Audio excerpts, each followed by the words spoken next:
ليس البر أن تولوا وجوهكم قبل المشرق والمغرب ولكن البر من آمن بالله واليوم الآخر والملائكة والكتاب والنبيين وآتى المال على حبه ذوي القربى واليتامى والمساكين وابن السبيل والسائلين وفي الركاب وأقام الصلاة وآتى الزكاة والموفون بعهدهم إذا عاهدوا والصابرين في البأساء والضراء وحين البأس أولئك الذين صدقوا وأولئك هم المتقون.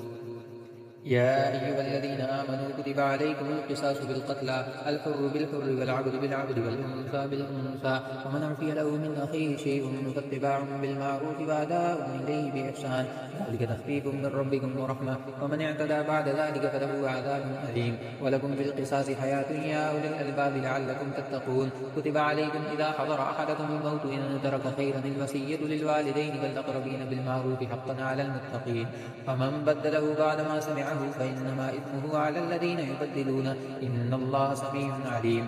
ومن خاف من موص جنفا أو إثما فأصلح بينهم فلا إثم عليه إن الله غفور رحيم.